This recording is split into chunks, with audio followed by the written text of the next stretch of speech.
Hello bakers, I really hope you enjoyed my new no machine ice cream video last week featuring your most requested flavours. Another one of your biggest requests has been cake pops, but I'm going to add a big and bold ice cream twist. So let's get baking.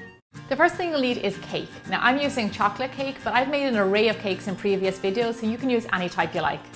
Next, simply crumble your cake with your hands, making a nice fine texture. It works best if your cake is a day or two old. Once you have this nice fine texture, we're going to mix it with some ganache. To make your ganache, simply pour hot cream over your chopped chocolate. Let this sit for 2 to 3 minutes and then whisk it until smooth.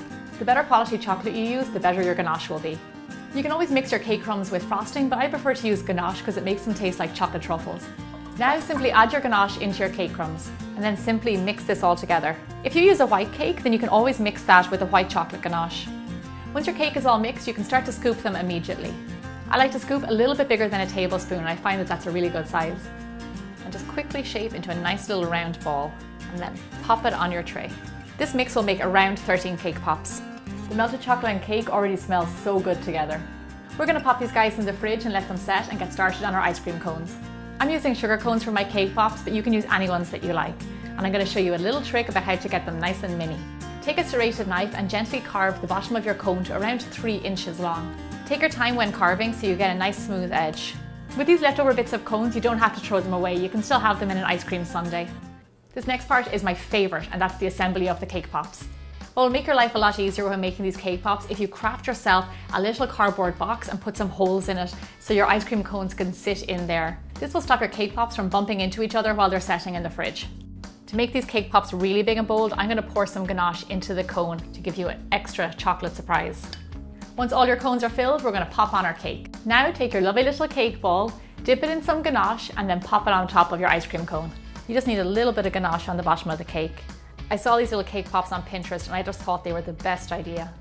Once your ice cream cones are done, we're going to pop them in the fridge for around an hour because our next step after this is to dunk them, so we want to make sure they're nice and firm and the chocolate is set.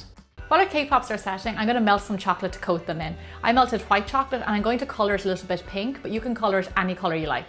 When using chocolate to coat something, I like to add in a little bit of flavourless oil in there because it makes it much easier to work with. You can use coconut oil, vegetable oil, any good quality flavourless oil will work. Then add in your food dye. You can make your cake pops any colour you want. For mine, I want to get a nice strong pink colour. Once the ganache is set on your cone, you can go ahead and dip them and then you'll see them really come to life and look like ice cream cones. And it might need a little hand with a spoon, bringing it up the sides. And there's your first little cake pop. Look how cute that is. I told you it would make them look like ice cream cones.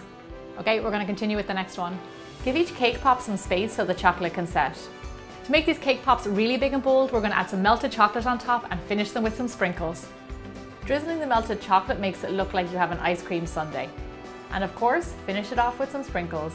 No ice cream is complete without sprinkles. Now I know why this was one of your most requested treats, because they are so sweet. And they almost look too good to eat, but that hasn't stopped me before.